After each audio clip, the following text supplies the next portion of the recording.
이것은 아래로부터 시작되는 금융혁명입니다. 이것은 중심을 깨뜨리는 신념입니다. 부흥과 혼란은 단지 새로운 질서의 시작일 뿐이고 붕괴는 그저 오래된 패러다임의 막을 내리는 것에 불과합니다. 코다이스 로, 암호화 세계는 주권을 개인에게 되돌려주고 연산력이 신뢰를 재구성합니다. 위탐에 오신 것을 환영합니다.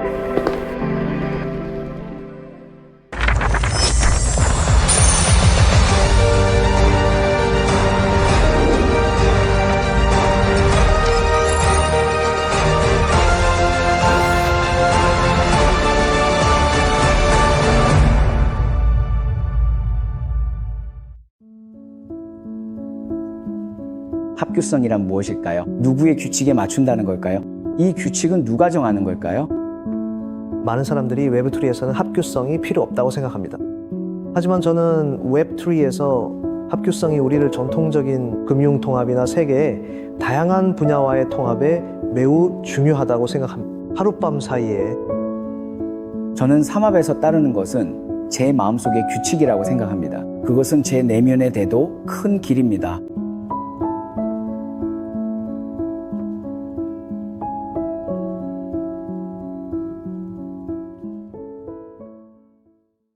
지금 보시는 미탐 시즌1 홍콩 특집은 여러분의 후원으로 제작된 필수 시청 방송입니다. 지금까지 예산이 가장 높고 게스트의 성과도 가장 뛰어난 토크쇼입니다. 저희는 이런 편안한 대화를 통해 여러분이 더 다양한 것을 이해할 수 있기를 바랍니다. 다채로운 웹3 세계를요, 게이트의 미탐 시즌1 후원에 감사드립니다. 화면 QR코드로 게이트 거래소 링크를 받으세요. 오늘의 주제는 영혼을 울리는 규제와 자유에 대한 이야기입니다. 중요한 게스트들을 모셨습니다. 첫 게스트는 미티어라의 미토입니다. 미토, 카제와 어떤 관계인가요? 지금은 그냥 카제의 다리를 붙잡고 있죠. 카제는 저희 CEO입니다. 뉴욕에서 만난 적이 있죠. 우리는 뉴욕에서 만났어요. 맞아요. 그리고 저희 게이트의 이미지도 있습니다. 대변인 케빈, 그리고 저희 샌벅스에서 대중화권을 담당하는 분도 계십니다. 성장 책임자 에릭 칼로이입니다. 안녕하세요. 오늘 우리는 이 주제에 대해 이야기할 거예요. 규제와 자유. 규제가 없으면 혼란스럽고 자유가 없으면 역시 혼란스럽고. 여러분 먼저 입장을 밝혀주세요. 어느 쪽에 서 계신가요? 저는 상황에 따라 다르다고 생각해요. 어떤 상황에서 필요하다고 생각하세요? 간단히 말해서 샌드박스는 어쨌든 하나의 플랫폼이기 때문에 저희도 있습니다. 저희는 많은 IP와 협력사가 있습니다. 이 협력사들에는 은행도 있고 운영기관도 있으며 많은 웹2의 IP들도 있습니다. 그래서 B2B일 때는 어느 정도의 규제는 필요한 부분이 분명히 있다고 생각합니다. 언제 규제가 발목을 잡는다고 느끼시나요? 저는 주로 거래나 혁신 혹은 그들이 무언가를 할 때 이런 부분을 담당하고 있습니다. 새로운 자산을 발행할 때는 규제가 조금 따라가지 못할 때가 있습니다. 만약 우리가 자유 그 자체의 범주에서 본다면 사실 규제와 자유가 완전히 충돌한다고 볼 수는 없습니다. 왜냐하면 원래 자유를 정의할 때도 자유에는 일정한 경계가 있습니다. 즉 모두가 선택할 수 있는 범위가 있다는 것이죠. 자유롭게 생활할 권리, 언론의 자유, 혹은 사상을 표현할 자유 등은 우리가 말하는 비합리적인 제약을 받지 않아야 하지만 사실 이것도 경계가 있습니다. 제가 기억하기로 아주 유명한 말이 있습니다. 한마디로 말하면 우리는 하고 싶은 대로 모든 일을 마음대로 할 수는 없습니다.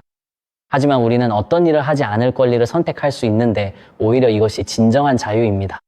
즉 내가 하고 싶지 않으면 하지 않을 수 있고 당신은 나를 강제로 시킬 수 없습니다. 하기 말이죠. 자유는 하고 싶을 때 하는 게 아니라 하기 싫을 때 안 할 수 있는 게 진짜 자유입니다.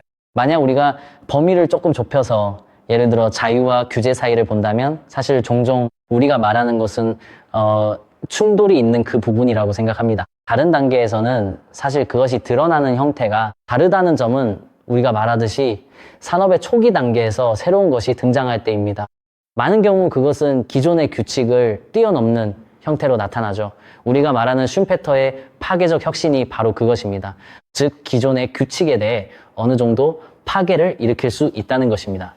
이 파괴는 현재의 고정된 시각에서 보면 그것이 규제와 충돌하는 것처럼 보일 수 있습니다. 하지만 장기적으로 보면 일부는 실제로 충돌이 일어나서 조율이 필요할 수도 있고 오히려 일부는 규제 당국은 새로운 기술이 등장했고 새로운 사상이 나타났다는 것을 인식해야 합니다. 새롭고 더욱 생명력 있는 형태가 등장했다는 것이죠. 그렇기 때문에 오히려 규제가 변화하도록 역으로 압박할 수도 있습니다. 그래서 자유라는 것 자체가 우리가 말하는 모든 상태에서 벗어나는 그런 것이 아닙니다. 절대적 자유는 자유의 부재로 이어집니다. 강도질이 자유라면 타인에겐 피해가 가죠.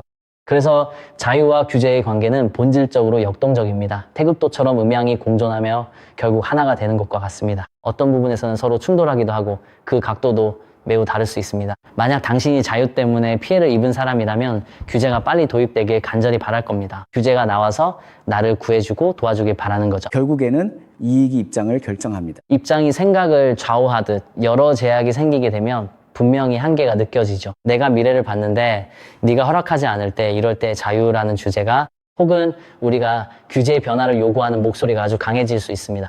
이럴 때는 아마 주제가 달라질 수도 있습니다. 만약 합규와 규제가 없다면 저는 비코인 업계에 들어오지 않았을 거예요. 저는 바로 이 부분 때문에 처음에 들어온 거예요. 제가 코인 업계에 들어온 건 대략 4년 전이고 저는 홍콩에서 첫 번째로 라이선스를 받아서 거래소에서 일하게 됐습니다. 그리고 게이트에 왔을 때 처음에는 이 합규 쪽 때문에 온 거였습니다. 라이선스를 취득하는 쪽에서 일하게 된 거죠. 저는 아주 간단한 이치라고 생각해요. 비트코인이 15만, 20만까지 가고 싶다면 그건 더 이상 소수만의 것이어서는 안 됩니다.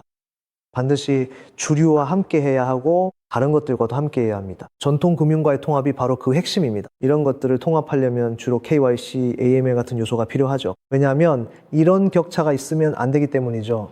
때로는 꽤 흥미로운 점이 많은 사람들이 꼭 이렇게 말해요. 나는 자유를 원해. 나는 규제를 원하지 않아. 나는 합규제를 원하지 않아. 나는 탈중앙화가 필요해. 그들이 이렇게 말하죠. 아무 일 없을 때는 괜찮다고 하다가 문제가 생기면 경찰을 찾아야겠다고 말합니다. 나는 운영자를 찾아야겠어. 게이트 고객센터에 연락해서 도와달라고 해야지. 그 계정 말이야. 사실 결국에는 운영자나 아니면 비트코인을 새로 살려면 블랙록 같은 데서 사야 하지 않겠어요? 그들이 오죠. 그럴 때 그들도 여전히 신경을 쓰고 결국 합규제가 필요하다고 생각해요. 합규제가 없으면, 그런 게 없으면 저도 블랙록이 오지 않을 거라고 생각해요. 하지만 나는 사실 지금 코인건이 정말 크다고 생각해. 5년 전, 10년 전에는 이 분야가 훨씬 더 컸고 그때는 합규제가 필요 없는 부분도 많았지. 이건 탈중앙화된 무언가야. 한편으로는 필요한 부분도 있어. 예를 들면 법정화폐처럼 말이야. 네가 100 위안을 들고 점심을 사러 갔는데 직원이 너한테 신분증을 달라고 하면서 KYC를 하겠다고 하면 나는 너 미쳤냐고 할 거야. 아침을 사러 가는데도 KYC가 필요하다니. 하지만 네가 은행에 가서 계좌를 개설할 때는 반드시 필요하지. 그러니까 이건 똑같이 필수야. 돈에는 KYC가 필요 없는 사용 사례도 있고 관리와 규제가 필요한 것도 있어요. 알겠어요. 케빈이 전통금융 출신이라서 이런 걸 잘 아는 거군요. 규제는 금융의 질서 있는 발전에 도움이 됩니다. 하지만 왜 오늘 우리가 이 주제를 이야기하고 있을까요? 다들 쇼생크 탈출을 봤죠? 그 안에 한 장면이 있어요. 저는 그 장면이 특히 인상 깊었어요. 그 나이 많은 교도소 관리자가 나오죠. 그는 20에서 30년 동안 감옥에 있었습니다. 감옥에서 화장실을 가려면 보고해야 하고 무슨 일을 하든 다 보고해야 하는 모든 것이 질서대로 이루어지는 그런 생활에 익숙해졌죠. 그 후 그는 출소해서 슈퍼마켓에서 계산원으로 일하게 됩니다. 그리고 그는 바깥 세상의 자유를 견디지 못했어요. 세상의 이런 생활 리듬에 결국 그는 선택을 하게 됩니다. 목을 매 자살로 자신의 생을 마감했습니다. 이 이야기는 저에게 매우 깊은 인상을 남겼습니다. 그래서 코인 업계에 대입해보면 아까 말씀하신 것처럼 금융세계에서는 우리가 반드시 AML, 즉 자금 세탁 방지와 KYC, 즉 고객 신원 확인을 해야 하고 이 돈이 누구에 의해 사용되는지, 이 돈이 더러운지 깨끗한지 알아야 합니다. 저는 이 문제가 충분히 논의할 가치가 있는 주제라고 생각합니다. 하지만 저는 매우 다르다고 생각합니다. 왜냐하면 코인 업계에서는 당신이 하는 모든 행동이 사실상 온체인에 기록되기 때문입니다. 그래서 실제로 투명성이나 여러 가지 측면이 모두 매우 명확합니다. 그래서 당신이 규제가 있든 없든 그가 이 일을 어떻게 다루든 오히려 전통적인 경제 체계에 있던 사람들에게는 새로운 시각을 줄 수 있다고 생각합니다. 그들은 이 분야에서 실제로 무슨 일이 일어나고 있는지 더 잘 이해할 수 있습니다. 하지만 그들이 완전히 이쪽으로 옮겨올 수 있느냐 하면 저는 그건 불가능하다고 생각합니다. 왜냐하면 결국 우리 이 안에서의 장점은 아마도 그 리듬이나 여러 가지가 다르다는 점을, 모든 것이 매우 빠르고 많은 결정을 아주 신속하게 내릴 수 있습니다. 만약 당신이 규제를 언급한다면 사실 어느 정도는 제가 단순히 이렇게 옮겨온다면 분명히 어느 정도 영향이 있을 수밖에 없기 때문에 새로운 서비스 내용에 맞춰 조정하고 적응해야 합니다. 또는 아이디어를 가지고 일부 업데이트를 진행하면서 이른바 우리의 자산을 보호하는 부분도 반드시 보장해야 한다고 생각합니다. 결국 어떻게 균형 잡힌 생각을 가질 수 있을지가 관건입니다. 그래서 결국 준수해야 할 규정은 누구의 규정이고 누가 우리에게 당신의 돈이 더럽다 혹은 깨끗하다고 정의를 내려줄 수 있을까요? 여러 번 언급했듯 세계 주요 금융 중심지들은 솔직히 말해서 돈 세탁의 중심지이기도 합니다. 법적 정의를 떠나 그들의 의도는 전 세계 GDP 규모를 통해 우리는 사실 이미 충분히 인지하고 있습니다. 혹은 저세율 경제, 혹은 탈세 경제, 다시 말해 돈을 빌리는 것이라고도 할 수 있습니다. 만약 어떤 지역의 준수 규정에 따르면 그것은 세금을 내야 하는 것이 맞습니다. 그래서 합규성이라는 것은 지역성이 있고 주권이든 뭐든 간에 그렇습니다. 혹은 집권 체제이든 간에 그것은 주관적인 이익과 정의가 작용합니다. 그래서 이것이 여러 지역에서 규제와 단절 그리고 규제 차익이 발생하는 한 가지 원인이기도 합니다. 그래서 왜 전 세계 금융 중심지가 이 몇몇 지역에만 있는지 아시겠죠? 이 몇몇 지역은 이런 방면의 규정과 제도가 상대적으로 아마도 비교적 느슨하고 많은 편의를 제공합니다. 그리고 보통 사람들이 생각하기에 이런 그레이존 경제가 무기 거래나 테러 조직의 자금 세탁이라고 생각하지만 사실 그렇지 않습니다. 70%에서 80%는 사실상 세금 회피, 즉 합법적인 수익을 어떻게 세금에서 피하고 어떻게 세금을 줄이느냐에 관한 것입니다. 장기적으로 볼 때 이런 비합규성, 불일치는 계속 존재할 겁니다. 이건 웹3의 문제가 아니라 웹2에서도 이미 오랫동안 존재해온 문제입니다. 금융기관 내에서도 서로 다른 지역 간의 규제의 강도가 다르기 때문에 이 규칙을 이용할 수 있습니다. 이런 일은 오랫동안 존재해온 일입니다. 이건 객관적으로 존재하는 현상입니다. 그래서 케빈, 너는 어떻게 생각해? 네가 생각하는 합규란 어떤 규칙을 의미하는 거야? 우리 모두 예전에 겪어봤잖아요. 사실 인터넷이 처음 시작됐을 때도 똑같았어요. 그 당시의 생각은 이곳은 인터넷 세계이고 어느 한 국가에도 속하지 않는다는 것이었어요. 인터넷에서 무엇이든 말하고 무엇이든 쓸 수 있었죠. 우리는 그 시절에 인터넷을 경험했는데 정말 대단했어요. 이제는 그런 게 다 없어졌고 사실 합규가 필요하다는 걸 모두가 느끼고 있어요. 하지만 인터넷은 여전히 지금 우리에게 꼭 필요한 것이에요. 당신이 내게 홍콩은 안 된다고 해도 내가 내 개인 계좌를 어디에 두든 어디에 옮기든 당신이 간섭할 수 없죠. 이런 부분은 여전히 있지만 주류는 여전히 큰 방향성이 있어요. 지금은 누구나 우리가 각 사이트에 들어가면 다 볼 수 있잖아요. 이 쿠키는 그들의 쿠키를 모두 받아들여야 해요. 하지만 당신은 여전히 일부 비합법적인 부분이 있지만 이제는 더 이상 주류가 아니에요. 하지만 흥미로운 점이 하나 있어요. 아까 말씀하신 것처럼 이게 누구의 것인가요? 합규성의 장점 중 하나는 지금 우리는 이미 인터넷이든 전통금융이든 경험을 해봤기 때문에 어떤 부분이 심각한 문제인지 알고 있다는 거예요. 즉 불법적인 것들이죠. 혹은 아까 말씀하신 것처럼 아직 저를 규제하지 않았는데 제가 어떻게 합법적으로 할 수 있겠어요? 하지만 우리도 우리만의 방식으로 우리 사용자들을 대해야 합니다. 우리 커뮤니티를 대할 때도 마찬가지죠. 예를 들어 지금 스프라이트 골드 같은 경우는 거의 모든 주요 빌딩의 조업소에도 있습니다. 하지만 당신이 리저브에서 pull from reserve를 해야 한다는 어떤 규정도 없습니다. 이것은 우리가 우리 스스로에게 적용한 일종의 합법성 자기 증명입니다. 아무도 요구하지 않지만 우리는 스스로 증명해야 합니다. 일부 지역의 기관에서도 우리에게 문의를 해 오긴 했지만 우리는 그곳에 있습니다. 그쪽에는 아직 진출하지 않았고 그곳에 사람이 없으며 운영도 하고 있지 않습니다. 하지만 저희는 스스로에 대한 기준이 더 높다고 답변하곤 합니다. 조금 더요. 좀 더 구체적으로 말씀드리면 케빈은 거래소 분야를 담당하고 있습니다. 저희가 거래소의 컴플라이언스에 대해 이야기할 때 만약 사용자가 이 돈을 가지고 이 국가에서 불법 단체로 규정된 곳으로 송금한다면 불법 자금 송금 시 거래소는 늘 위험에 노출됩니다. 모든 라이선스를 갖춰도 특정 국가의 제재를 받을 수 있습니다.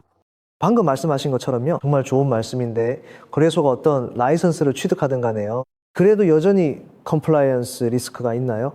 그래서 오늘 제가 이렇게 나선 것도 여전히 위험이 있는 건가요? 하루라도 제가 불려가지 않으면 저를 보면 알 수 있잖아요. 사실 저희는 아직 그런 문제는 없습니다. 저희가 리스크 관리와 심사를 잘하고 있기 때문에 많은 사용자들이 저희를 찾아옵니다. 우리는 왜 리스크 관리가 필요한지, 왜 내 계좌가 한 번은 쓸 수 있는데 다음에는 못 쓰는지 묻곤 합니다. 사실 어떤 때는 사용자 본인도 자기 돈이 막 들어왔을 때 그 돈이 어디서 온 건지 전부 자기 것인지 모를 때가 있습니다. 어쩌면은 이미 문제가 있는 돈일 수도 있습니다. 본인은 자신이 결백하다고 생각하지만 실제로는 모를 수도 있습니다. 하지만 우리는 에릭이 말한 것처럼 결국 사람에 관한 문제입니다. 겉으로 볼 수 있는 것, 즉 우리가 얼굴로 확인할 수 있는 것만으로는 당신이 우리에게 오기 전에는 이런 거래가 이미 있었는지 알 수 없습니다. 해커의 지갑이라면 이건 안 되는 건가요? 그래서 여러분, 만약 여러분의 돈이 깨끗한 출처인지 확신이 없다면 절대 중앙화 거래소로 송금하지 마시고 블록체인 상에서 문제를 해결하세요. 반대로 말하면 우리 쪽에서는 만약 이런 돈이 있다면 모두 정직하게 처리하고 있으니 우리가 내보내는 돈은 전부 깨끗합니다. 즉 출금할 때마다 이 돈에 아무 문제가 없다는 것을 확실히 보장할 수 있습니다.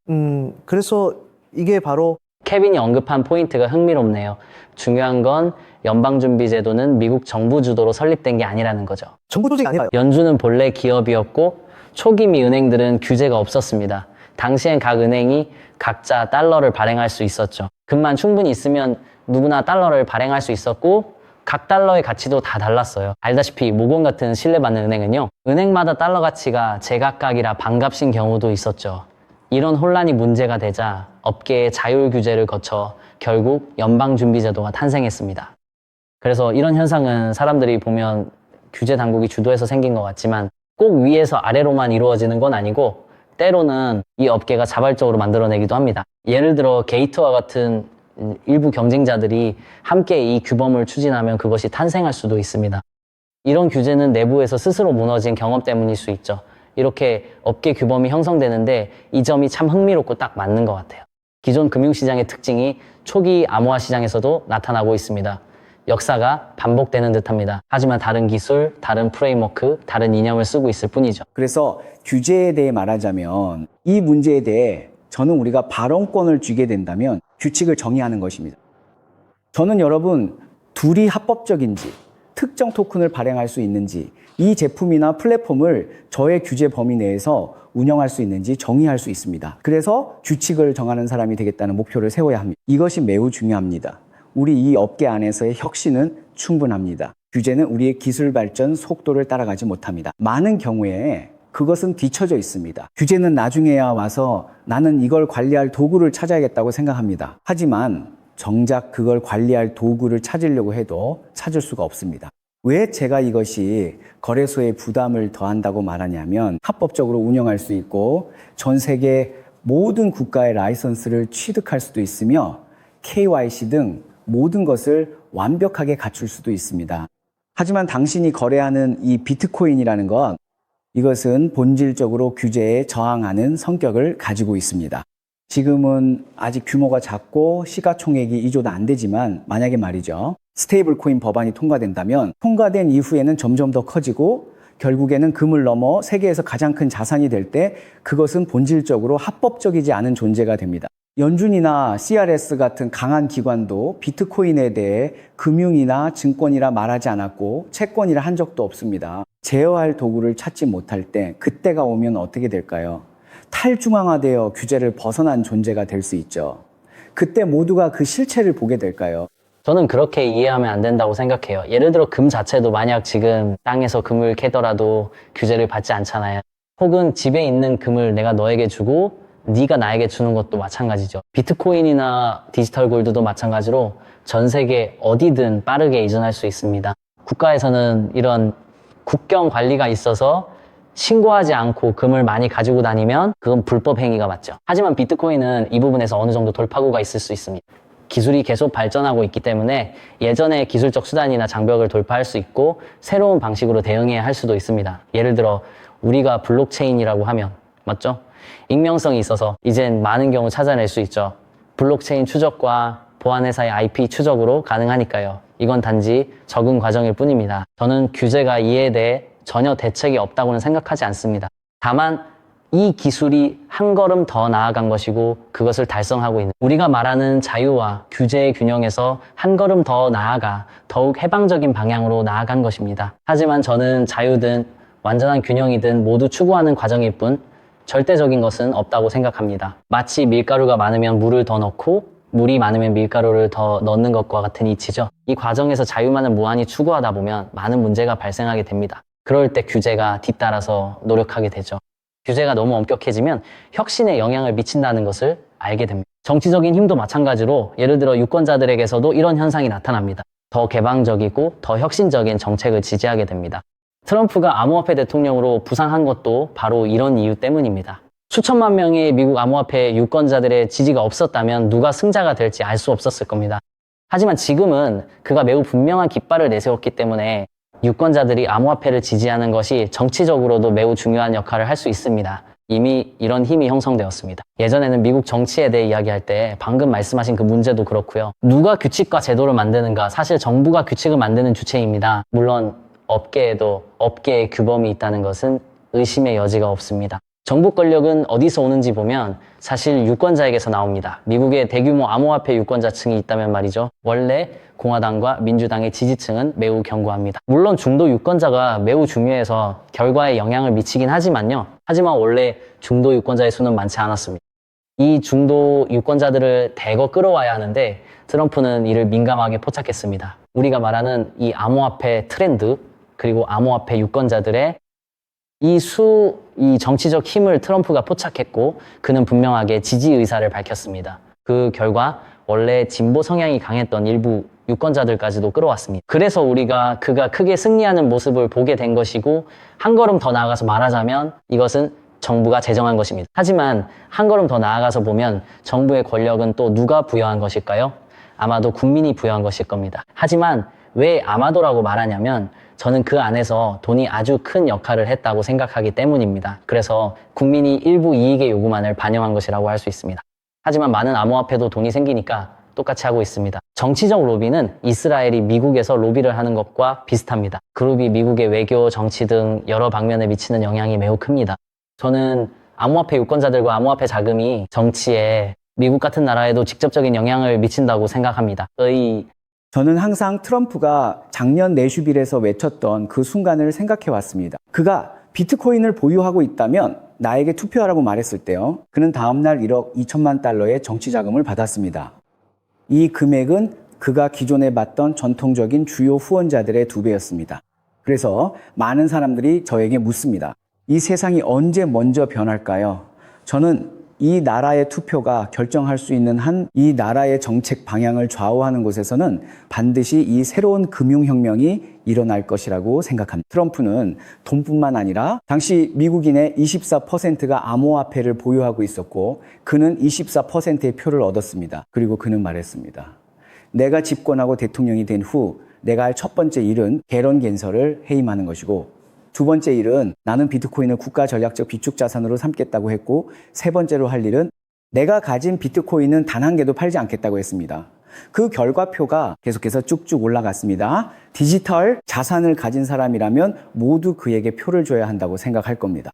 그래서 지금까지 왜 규칙을 정해야 한다고 말하는지 보세요. 트럼프는 돈을 버는 일에 있어서 전혀 숨기거나 감추지 않습니다. 그게 바로 상인의 본질이죠. 그래서 보세요. 첫 번째로 한 일은 비밀리에 코인을 발행한 것입니다. 그리고 이 개인 가족 스테이블 코인인 USD1도 발행했습니다. 만약 USD1이 가족의 돈벌이 도구가 되려면 두 가지가 필요합니다. 첫 번째는 거래소에서 사용되는 실사용 사례가 있어야 합니다. 게이트에 USD1 거래가 있는지 잘 모르겠지만 아마 곧 생길 겁니다. 각 거래소를 보세요. 모두 따라올 것이고 사용 사례가 생기면 두 번째로는 법률, 즉 규칙을 제정할 필요가 있습니다. 제네시스 법안, 클래리티 법안, 그리고 이 CBDC 반대 법안, 이 세 가지 법안이 통과되면 그 후에는 모든 것이 준비되고 트럼프 가문은 더 이상 월가에서 이름을 올리지 못하는 부자가 아닙니다. 이것은 그의 가문이 대대로 온전히 누릴 수 있게 해줍니다. 스테이블 코인, 안정화폐의 이익을요. 신연준 CBDC 반대 법안이 통과되면요. 이후 은행자회사와 일반 기업의 코인 발행이 허용됩니다. 미국 기업은 면허 취득 시 발행 가능하며 연준은 제외됩니다. 사실상 연준의 발권력을 장악한 것입니다. 그럼 이제 어떻게 될까요? 이러한 이른바 소위 말하는 합법화 과정도 실질적인 내용을 들여다보면 사실 특정 집단이나 특정 정부의 이익과 매우 밀접하게 연관되어 있는 경우가 상당히 많습니다. 만약 미국 국채가 더 이상 희석될 수 없다는 걸 보지 못했다면요. 어떻게 스테이블 코인 관련 법안이 통과될 수 있고 어떻게 디지털 자산이 전략적 준비금으로 정의될 수 있겠습니까? 저는 이른바 합법화라는 게 너무 허상이라고 생각합니다. 겉으로는 개인 종사자이자 오랜 경험을 가진 투자자로서 말씀드리자면 저는 합법화가 제한적으로 일부 관리를 하는 것에는 동의합니다. 하지만 저는 소수 이익 집단이 주도하는 이른바 중앙화된 기관이 정말로 투자자를 생각할 수 있다고는 별로 믿지 않습니다. 예를 들어 지난번 약세장에서 교육사샤가 터지면서 전체 코인 가격이 6만 달러에서 1만 달러대로 폭락했던 사례를 다시 언급해 보겠습니다. 그게 바로 FTX 아니었나요?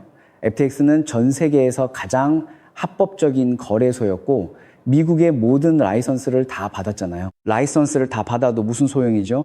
결국 동서고금을 막론하고 똑같이 불법적이었던 거죠. 역대급 내부자 거래였죠. 먼저 터진 곳이 가장 합법적이었고 불법적인 곳들은 멀쩡히 운영됐죠. 이 상황을 어떻게 보시나요?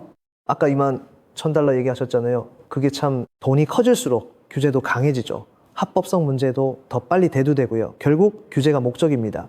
은행 근무 시절 좋은 경험이 있었어요. 2015년, 2016년쯤이었죠. 그때 비트코인은 아직 600달러였고 은행에서는 주식이나 금 채권을 사고 있었어요. 신고해야 하고 내가 이걸 샀다고 말해야 하고 내가 너한테 사라고 시킨 거라고 해야 했어요. 그때는 은행이 신경을 안 썼죠. 비트코인이 뭔지 말하든 말든 나는 상관 안 해. 어떤 자산이든 네가 사고 파는 거 신경 쓰지 않아. 나는 신경 안 썼어요. 이만 위안 정도였던 2017년, 2018년쯤에는요. 이제는 관리하려고 하지만 어떻게 관리해야 할지 몰라서 오히려 반대로 돼버렸어요. 네가 산 걸 알면 널 가둬버릴 거야. 사지 못하게 하는 거죠. NFT도 안 되고 ETF도 안 돼요. 그냥 전면 금지예요. 왜냐하면 그들은 전혀 이해하지 못하니까요. 인터넷 화폐도 못 쓰게 하고 지금은 상황이 달라졌죠. 지금은 또 조금 더 커졌어요. 이쪽에서는 이제 2만으로는 들어갈 수가 없게 됐죠. 맞아요. 그들은 안 된다고 하지만 아마 자기네 은행의 고위 임원이나 준법팀조차도 사고 싶어 할 거예요. 금지할수록 더 사고 싶어지죠. 마치 이 매수세가 커질수록 CEO가 그렇게 말하는 것 같아요. 너는 빨리 와서 좀 벌어야지. 그래서 나는 지금 각국 정부가 좀 더 빨리 움직여야 한다라고 생각해. 만약 어느 나라에서 좋지 않은 준법 조항이 있다면 그게 나오면 말이야. 비트코인의 장점은 그건 바로 비트코인은 대체 가능하다는 거야. HSBC처럼 반드시 어디에 있어야 하는 게 아니야. 홍콩에서 샀거나 미국 ADR로 살 수도 있지. 알리바바나 텐센트처럼 반드시 홍콩에서 입금해야만 살 수 있는 게 아니라 비트코인은 어디서든 살 수 있어. 그래서 각국 정부마다 사실 그들만의 경쟁이 있어. 마치 교육기관처럼 정부의 규제기관들도 경쟁을 하지. 유럽연합도 그렇고 미국, 영국도 지금 경쟁하고 있어. 맞아. 만약 미국의 조항이 너무 엄격하게 쓰여 있으면 혹은 너무 자기 나라나 자기 집단의 이익만 챙기려고 하면 다른 나라들은 그렇게 하지 않으니까 내가 이쪽에서 규제를 잘하면 굳이 미국에 갈 필요 없이 여기서도 할 수 있다는 거지. 그래서 비트코인에는 이런 장점도 있어. 그래서 홍콩의 규제 정책은 정말 우호적이야. 홍콩에 대해서는 너무 많이 말할 수는 없어. 하지만 마찬가지로 처음에는 항상 가장 엄격하고 요구도 가장 높다가 점점 완화되는 거야. 다른 나라나 지역과 보조를 맞추는 거지. 이런 식으로. 간단히 말하면 샌드박스 때문이야. 원래 생태계라는 건 우리가 어떻게 이 창작자들을 지원할 수 있을까 하는 거야. 오케이. 그런데 창작자 입장에서는 아주 간단한 문제가 있어. 너무 큰 숫자를 얘기하면 그들은 아마 상상도 못 할 거야. 그러니까 먼저 내 피부에 와닿는 것부터 시작해야 해. 오늘 내가 창작자로서 이 플랫폼에 들어와서 내가 내 창작물을 하나의 자산으로 바꾸는 이 경험 자체도 이미 상상해 본 적이 있어. 많은 문제들이 있지. 내가 어떻게 보장을 받을 수 있을까 이런 것들 말이야. 내가 활력을 얻으려면 어떻게 해야 할까. 그 과정에서 내가 사고 팔거나 혹은 내가 뭔가를 개발할 때 말이야. 내가 겪게 되는 새로운 것들은 아마 그들은 전혀 상상해 본 적이 없을 거예요. 그런 것들은 어떻게 해야 할까. 그래서 사실 어느 정도는 어떻게 하면은 그들에게 신뢰를 줄 수 있을지 고민하게 돼. 이 부분도 정말 중요해. 물론 네가 온라인에서 모든 것을 연결하고 있다는 걸 이해한다면 말이야. 이미 네가 체크인 같은 여러 가지를 하고 있다면 내가 어떻게 그들을 확실히 확보할 수 있을까? 그들의 충성도는 어떻게 얻고 그들의 수익을 어떻게 확보할 수 있을까? 네가 이 모든 것을 다 볼 수 있다면 사실 그것도 하나의 학습과 결정이야. 점점 돈이 커지고 있어. 그러면 분명히 다른 문제들이 생기게 돼. 예를 들어 내가 어떻게 더 나아가서 내 수입에 대해 세금을 내야 하는지, 혹은 내가 이 지역의 법규 아래에서 걱정 없이 계속해서 내 창작 활동을 이어갈 수 있는 방법은 무엇인지, 이런 문제들도 꼭 논의해야 해. 사실 저희도 이미 홍콩의 여러 대학들과 협력하고 있습니다. 하지만 저희의 협력은 지금 말씀드린 것처럼 진행되지는 않았어요. 그들이 들어오자마자 토큰을 몇 개 보내야 하는지, 땅을 얼마나 사고 싶은지 말하나, 반대로 우리는 어떻게 하면 그들의 학생들이 이것을 이해하도록 도울 수 있을까요? 네, 제가 들어가겠습니다. 웹3. 저는 저만의 창작 활동을 발전시키는 것을 중요하게 생각합니다. 미래를 위한 하나의 플랫폼을 위해서 어떤 개발을 하기 위해 우리는 이 개발 측면에서 접근하고 있습니다. 그래서 진입 장벽이 훨씬 낮아집니다. 그들은 지금 당장 수천만을 투자해야 한다고 말하는 것이 아니고 오히려 먼저 하나의 경험에서 시작하는 것이죠. 사실 이제 이해가 됩니다. 특히 비천 웹2에서요, 세상은 규제를 요구하고 있습니다. 이 안에 불투명한 게 많다고 생각하기 때문이죠. 미지의 요소가 많고 혁신은 빠르며 돈과도 밀접해 있습니다. 방심하면 평생 모은 재산이 순식간에 날아갈 수 있습니다. 이 안에서 가장 많이 비판받는 것이 바로 돈 세탁이라는 두 글자입니다. 많은 불투명한 자금이 코인 시장을 통해 세탁되거나 혹은 옮겨졌습니다. 정말 이렇게 큰 규모의 자금이 모두 암호화폐 자산을 이용해 돈 세탁에 사용되고 있는 걸까요?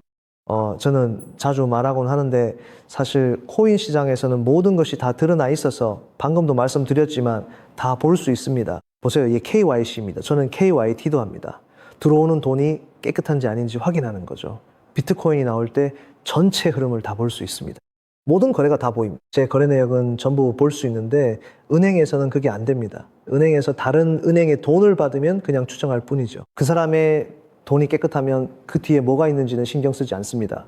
그래서 사실 우리 코인 업계에서는 돈이 오히려 더 까다로운 편입니다. 지금까지도 여러 가지를 이야기했지만 또 KYC와 AML 문제도 있습니다. 하지만 한 걸음 더 나아가서 말하자면 그 외에도 다른 컴플라이언스 관련 사항들이 있습니다. 예를 들어 저작권 문제라든지 혹은 발언의 자유와 관련해서 샌드박스 게임에서 나는 누구누구를 죽이겠다라고 말할 수 있는지 없는지 같은 것들도 모두 컴플라이언스에 해당합니다. 하지만 저는 코인 업계에서는 이런 부분에 대해 누군가는 우리가 탈중 강화로 나아갈 때 이런 모든 컴플라이언스가 필요 없다고 생각합니다. 저는 이런 사람들, 즉 저작권이나 발언의 자유에 대해 이야기하는 사람들을 들어본 적이 없습니다. 사실 이런 부분들도 세금처럼 일정한 규칙이 필요합니다. 그쪽도 그렇게 말 못해요.